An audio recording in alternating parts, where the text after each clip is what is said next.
there is a real interesting opportunity for CEOs to step back and think strategically about how can AI really overhaul my organization? How can I think about new markets to go after, new partnerships to forge, ways that the product development team or the sales team can use it, right? So there's an opportunity there for them to really be leaders and think about how I become an AI first organization. AI alone isn't an answer. You've got to think more about the process, about, what problem are we actually solving here? And then how can we use, AI or other tools to really help us go solve those problems. What part of leadership do you think AI can't learn? And no matter how many tokens, we train it on. So, well, that's a really good question.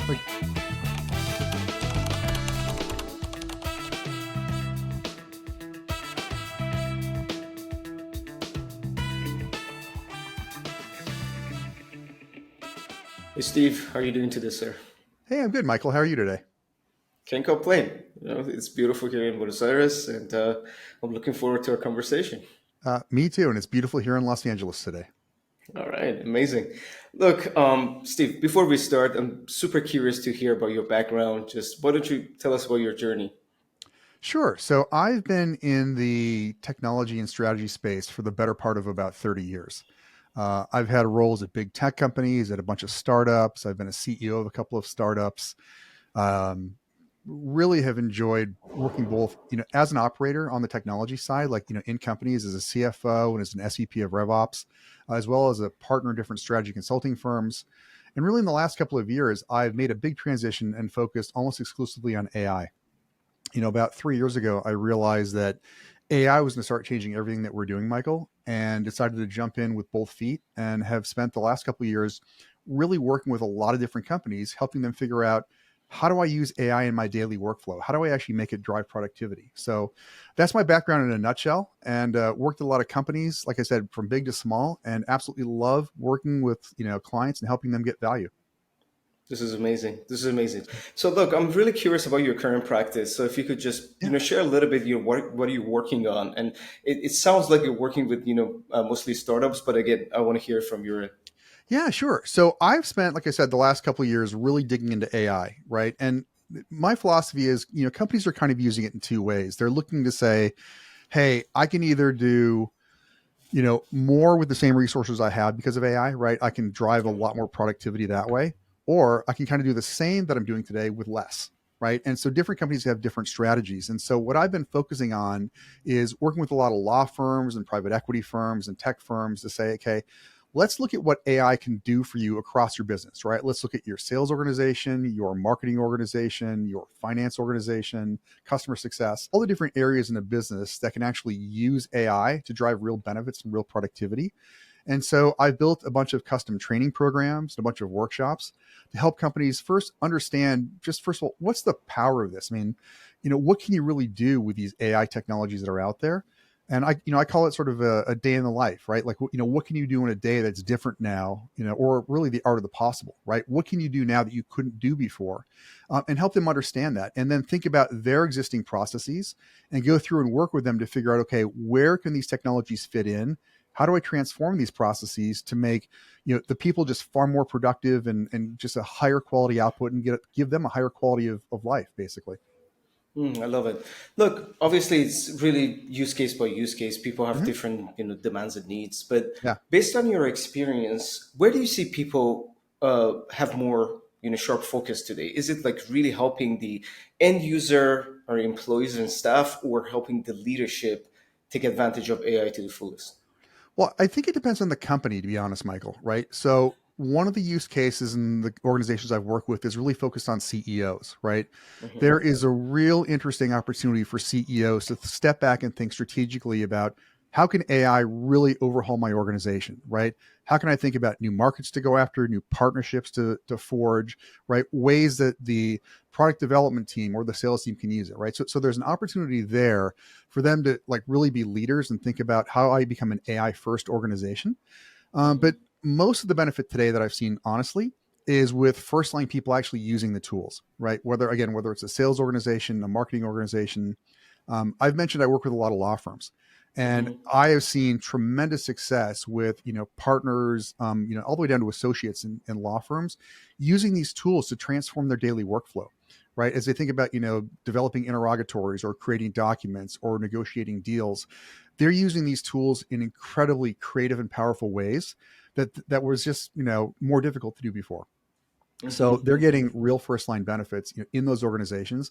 And as one of my friends says, who runs a pretty good sized law firm, he says, you would have to pry these tools from my cold dead hands. He says the productivity I get out of these now, I just couldn't get before. The quality is just so much better. That's really interesting. So let's talk about the end user first, but I definitely have Yeah, some questions about the leadership sure. perspective as well. So for the end users, obviously, like everybody's sort of like experienced, using ChatGPT or other, LMs that are, widely publicly available, right? But when it comes to, implementing any new tool inside Mhm. these organizations, and the expectation is to get, user adoption, and we want to get the best out of it, right? Yeah. So how do you really navigate this? Like, you're working with this leadership team. Where should we even start when it comes to assessing these tools to implementation? Well, first of all, that's a great question. And let me make one comment because a Pew Research study came out, I think, yesterday or the day before. Two-thirds of Americans have never even tried an AI chatbot. They haven't used ChatGPT or Claude or Gemini, which to me is astounding because I live and breathe in it, right? And so you'd think that everybody's using it, but they're not. So the question of how you drive adoption is, so when I do these workshops, typically I'll start by, as I said, the art of the possible, and I go through a bunch of real world use cases to talk about, okay, let me show you actually how you can use it in sales or in marketing, or in finance or in legal or, whatever department you happen to be working in, and start to say, let me show you just the range of things that you can do with these to drive productivity. And then the big skill that people need to learn initially is, how do I actually prompt effectively with these? Because the first time you go in and you do something, you might be like, hey, write me a poem, right? Great. You might get something really funny, something interesting. But the more context you can give about the role that you're in, the problem you're trying to solve, the format you want the output in, any examples that you want to have, right? You're just going to get a much higher quality output. So a big part of it is training them around some best practices and then letting them experiment, and then helping build the training and the cultural reinforcement in a company to make sure that they can be successful with it, right? So I'll work with teams to say, okay, how can we make sure that your individual users get the support that they need, because you want them to experiment, you want them to try this stuff, and when they don't get the output they want, I'd love them to try a couple of times, but then if they really get stuck, please come to me. Like, I'm happy to help them get anything that they want, right? Because just having lived and breathed in these things for a couple of years, you learn what works and what doesn't work, right? It's like any other tool. And so a big part of it is trying to give them the incentives to use the tools to get the productivity, but you get the freedom to fail too. Failing is okay, and making mistakes is fine as long as you learn from it, right? And so if the leadership, which most leaders I've worked with are really smart about this, say, hey, look, we want everyone to start using these. We want to become an AI first organization. And we encourage you to try this stuff and do this stuff, right? Now, they've got to learn to check for hallucinations and bad data and stuff like that. But that's part of the learning process. But the smart companies are building that culture of reinforcement, Michael, that really helps them go do those things. And it's fantastic to see, because when that happens, the amount of people using these tools and getting productivity is amazing.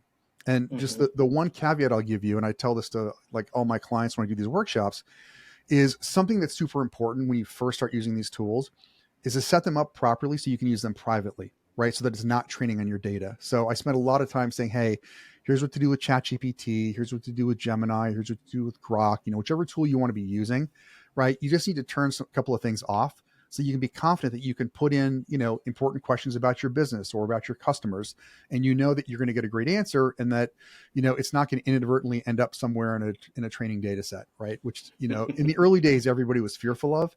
People are a lot less fearful of that today, because I think there's been a lot of great security and privacy put in place, but that's important.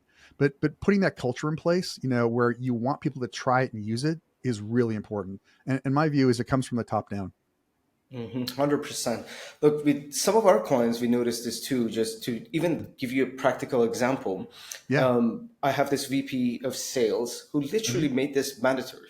Said, guys, I need you to use the tool to even see if this is something we want to use long term or not. So it's mandatory before you do, for example, your cold calls. You go Yeah. and role play with AI buyers even once and get one coaching session to refine it. Yep. And at first I was like, okay, look, we don't want to be dictators here. People need, but it actually works because It if works people great. use it, you just Yeah. need people use it. If they Mhm. use it, you give it a shot once or twice or three times, they're like, wow, this is powerful.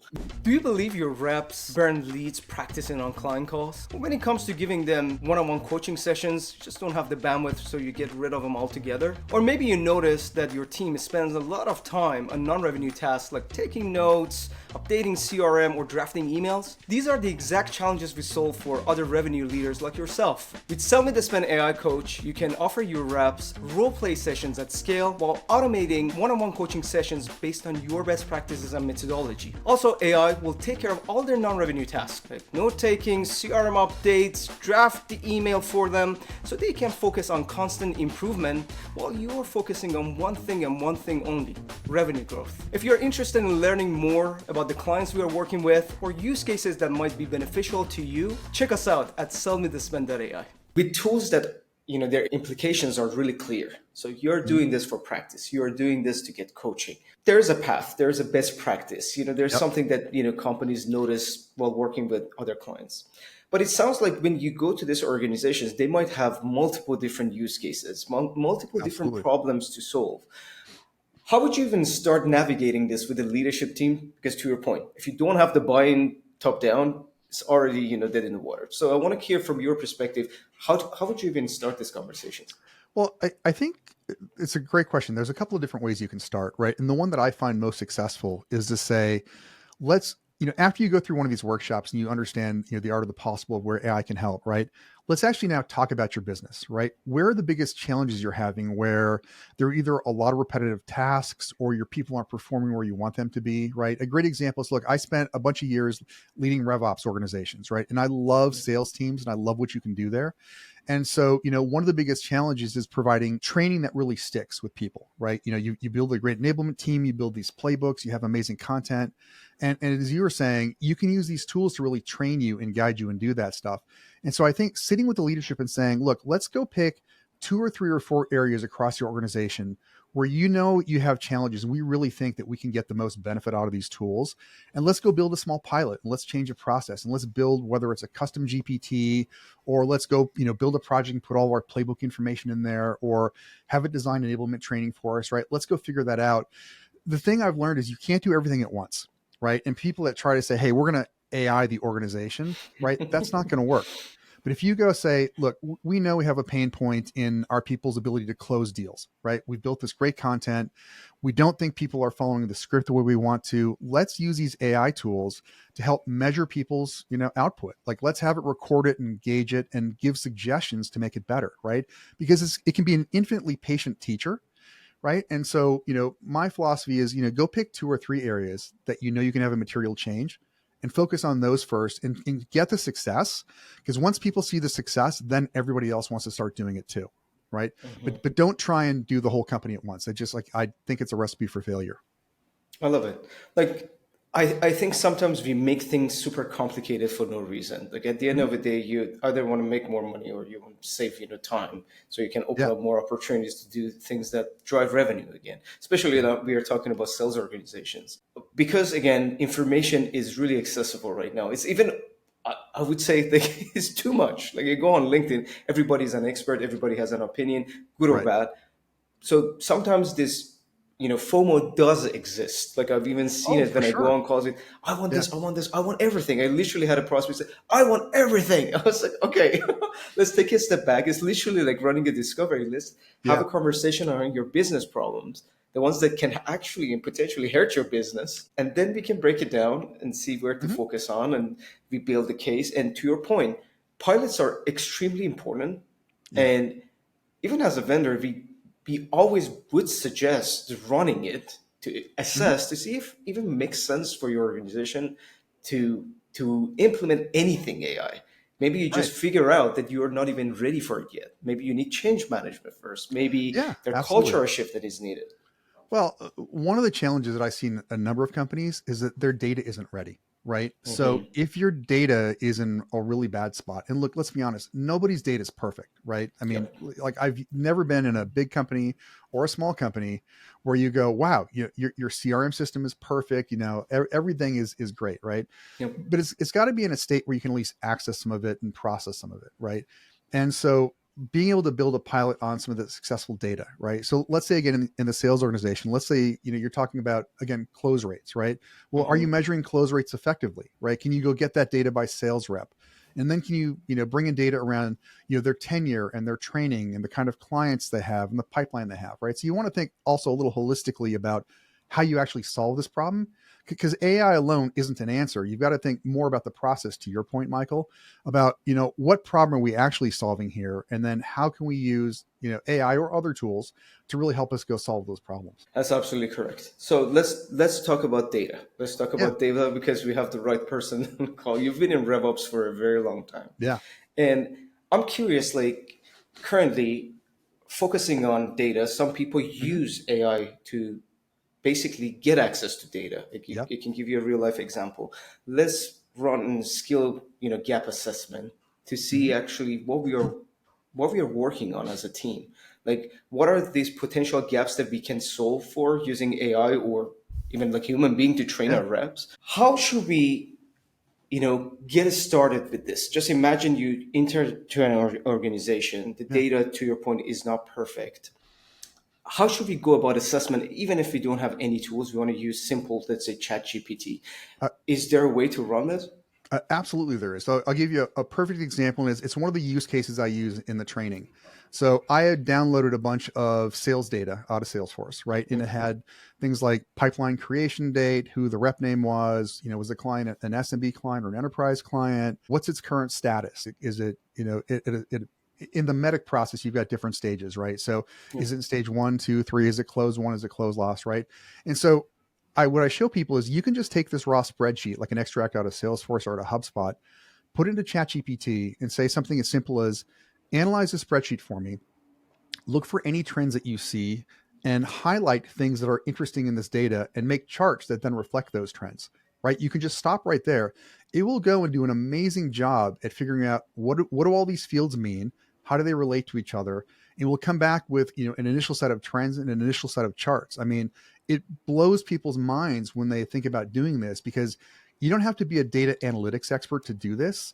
You just have to know how to ask the questions in English, or in whatever language you're speaking. It's how do I communicate effectively with this tool so I can literally just say, hey, go analyze this and find any trends for me. Or if I happen to know there are some trends, or I think there are, right, I can be like, hey, I think we might be experiencing delays in our close win rates in this segment of the business or this type of customer. Can you validate that, or can you give me hypotheses as to why that might be?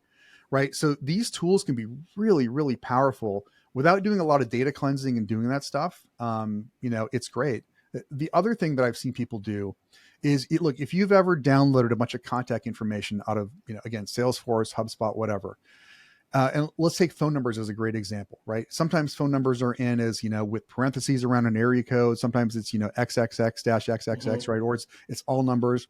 You can actually have the AI tools, and again, ChatGPT does a great job with this, Claude does, Gemini does, right? Of saying, hey, I want you to take this, this list of 10,000 phone numbers, and I want to clean it up in this particular format, right? And it's like, boom, it's done. So there are great ways as end users, of these tools to drive huge benefit, to an operations or a sales organization to make your life better. This is really interesting, and you're talking about prompting right now. So Yeah, I wanted to ask actually a question about this. sure. Can you share one practical prompt that someone in sales, as an end user, a salesperson, because people who are listening to this are sales enablement Right. folks and sales leaders who can actually just hand it over literally to their reps. You gave two Mhm. great examples, but can we actually do a practice and give a general prompt that they can use tomorrow to drive some efficiency to their work? Absolutely. So let's say that they've got collateral on the business that they're targeting, right? Whoever that business happens to be, and they've got collateral around their products and solutions, right? Because I mean, every salesperson should have this information already.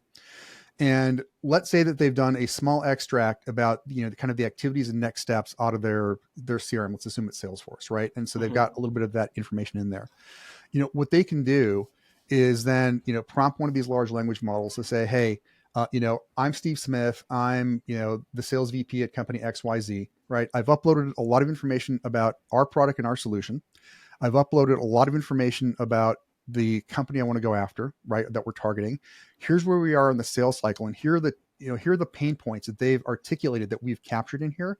Can you craft a compelling letter for me that I can reach out to them, to their, whoever's buying the product for us, that combines all these things, and that, is a call to action for them, that then, makes it a reason for them to reach back out to me, right? It will then take all that information. So I could probably write out the prompt, but, in a general sense, that's what I would do. And I've done that, because you can say, literally you would tell it, hey, again, I'm Steve Smith, VP of sales at company X, right? I've attached information on client Y. I've attached their current pain points, and I've attached our product solution.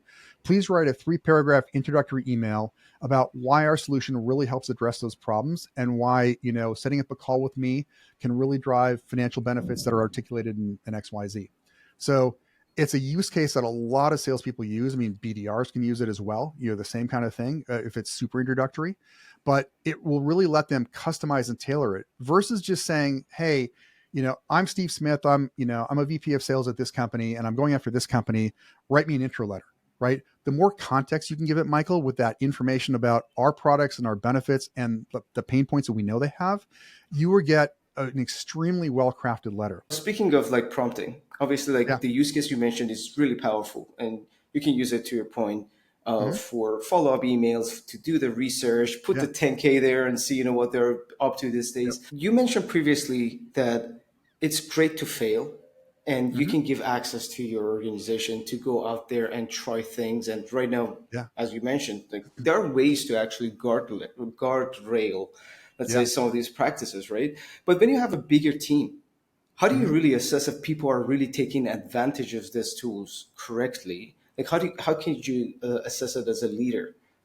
So I think what I would do, so if I had a big team, right, I would actually do one of the team subscriptions to one of these tools, because first of all, as a corporation, you can then lock down the privacy, and you can put some guardrails in place around this stuff. And you can get a sense of who's actually using these tools and who's not using these tools, right? Hmm. But I think, I have never been a huge fan of, call it the big brother approach, and like Yeah. actively monitoring what they're doing, right? Hmm. I think what's better is to actually, have conversations with people. Hey, what benefits are you getting out of these tools? How are you using these tools? Have you thought about doing this? Or, you know, have a session once a week and say, hey, what did you learn from the tools this week? What unique value did they bring to you that you couldn't have done before, right? And have people share that with the group. I think what I found is when people share, hey, I learned this or I did this, they're much more open then to be like, oh wow, I didn't realize I could do this, and they want to go try that, right? Make them feel like they're part of the solution, and being part of the culture that's driving adoption in the organization would be the way that I would recommend starting with it. There's no perfect answer, because again, you can monitor it to a certain extent, but I think candidly asking people, hey, has it helped you with reach outs? Did it help you doing deep research on this industry or this organization? And then asking them to share what it did, because people love to share. Like when they learn something Hmm. new, I found that people want to share with others, hey, I figured out how to do this, right? And it shows their expertise and their involvement. And so I would encourage teams to do that, versus just the straight down, hey, how many queries did they run? I love that. Like, it sounds like curiosity and being part of the learning culture.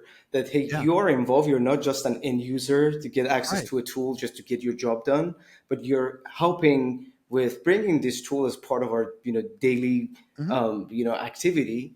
Would help definitely with user adoption, based on what I'm hearing from you. That's my sense of it. I mean, just having worked with a bunch of teams that do that stuff, and having worked with sales teams for the last 20 years, right? Sales teams love to be involved and show what they know, right? Leaders love to stand up, or people that want to become leaders love to stand up and say, hey, look, I've been able to do this. Or, in the old day, it was like, I was able to create a pipeline report that gave me insight about XYZ, right? Let me show you what I did. People love to show off their knowledge, right? Especially when they feel like they're an integrated and valuable part of the team. And so I always try and encourage as much sharing as possible, because I think that's what drives people to want to share and want to be part of it. You've been in different seats as a Hmm. CFO, COO, SVP, Yep. CEO. and currently running your own practice. What part of leadership do you think AI can't learn? And no matter how many tokens we train it on, so. Boy, it's a really good question. Like, people have asked me about leadership styles and things like that, especially, my own particular leadership style. And people have different, ways that they want to approach leadership. And my view is always, I like to lead from the front in the sense of, I want the team to know that I'm helping set the direction and that I'm in there in the trenches with them, every day in and day out. They see me there, like working with them and being part of the team, and just helping give the guidance and the help that they need to have. And AI can't do that today, right? I think you can ask AI a lot of questions about what should I do, but it can't actually sort of take that leadership, and people can't see necessarily today the AI doing the work right now. When agents actually come on board, maybe that will change. And we're probably actually not too far from some of that actually happening. But the Mhm. ability for a leader to be there and to provide that kind of coaching and to provide that empathetic ear when someone needs to talk about it or when they want to talk about a human problem, right? That human connection is really, really important in leadership. And knowing who your team is and what drives them and what motivates them, and being able to have those conversations about, what do you want to do with your career and how are things at home, and things that make leaders human. I think we're not there with AI yet. And will we get there? I will never say no, because I don't know where the technology is going to go.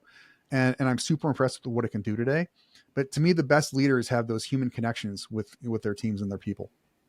I love this, like being close to your team. And the main reason why I'm asking this question, because we were talking about end user adoption.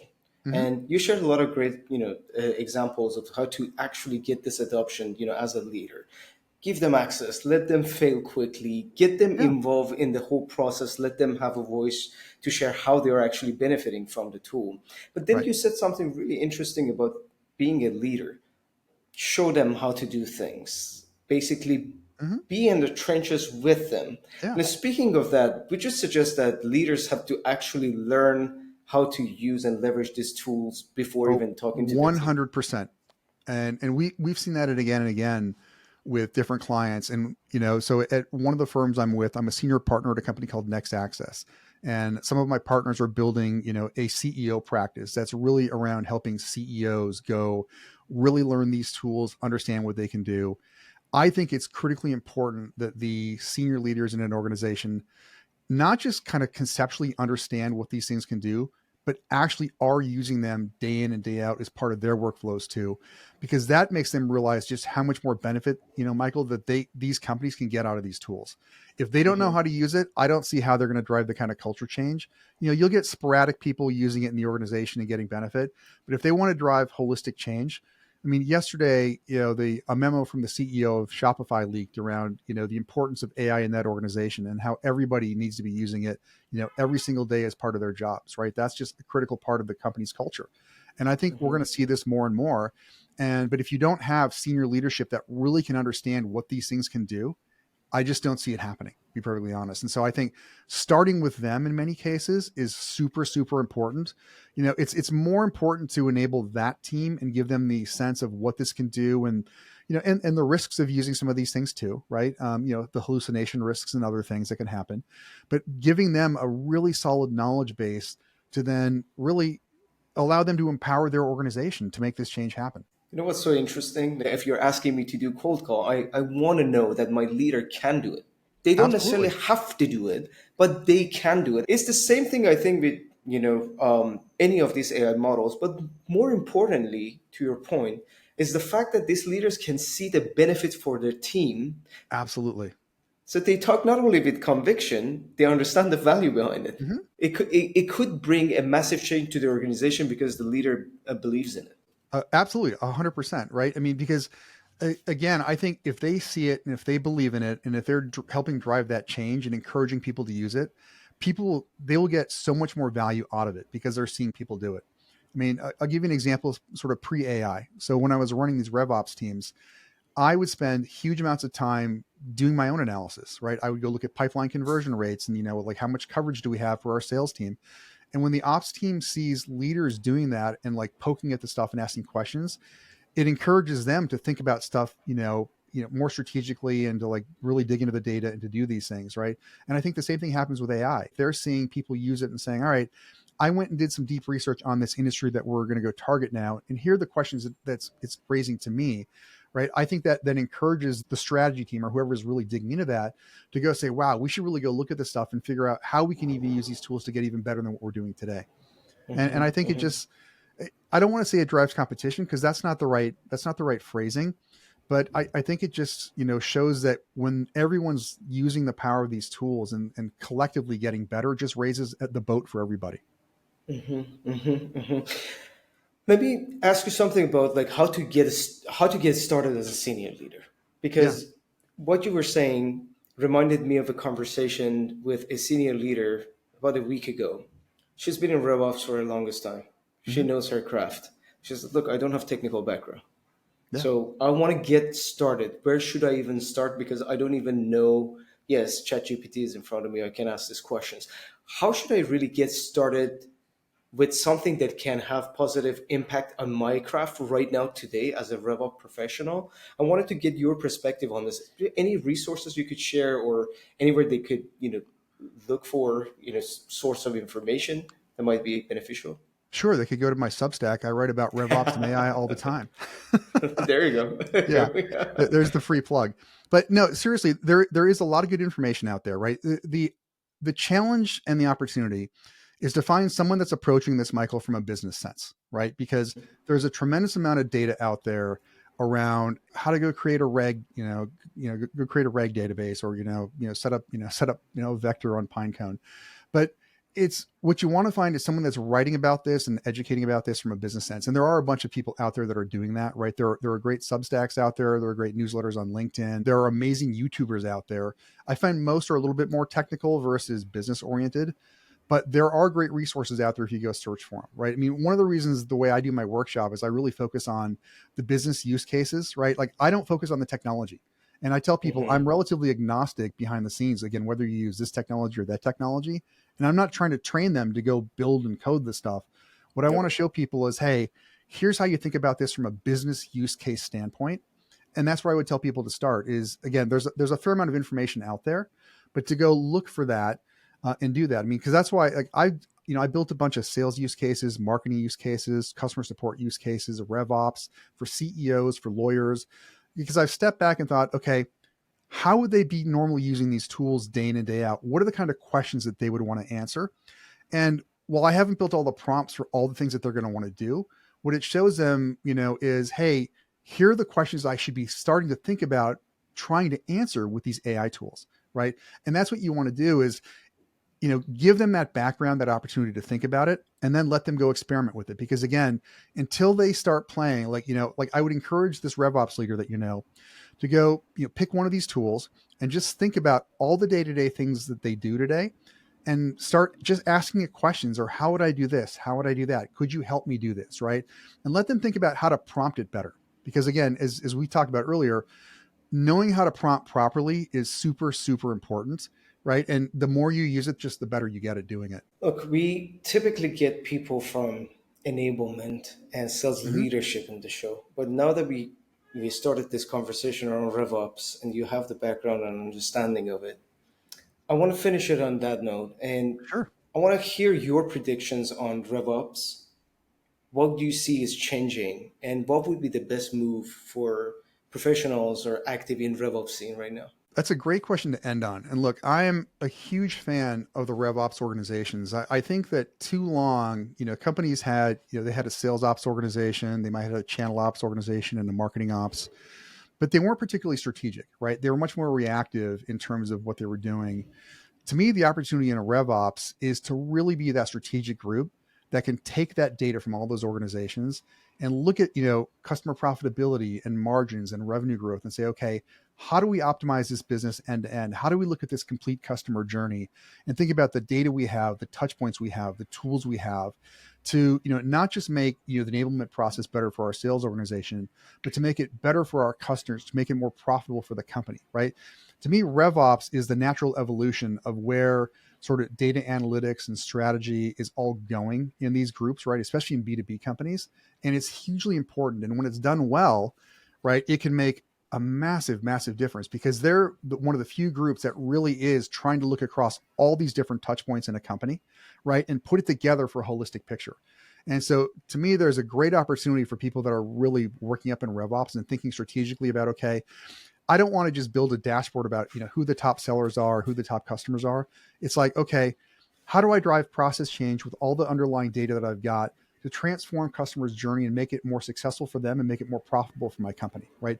That to me is the real opportunity there for these organizations. And it's absolutely tremendous. And I'm a huge fan of RevOps organizations, and I think they can drive massive, massive value. And I guess to your point, that's how you become more strategic rather than just Mm-hmm. building dashboards, because you Well, can see holistically. yeah, I mean, and that's the intent, is to be strategic. It's not to be reactionary, right? It's to be proactive and think about, okay, where should the business be going in the next year or two?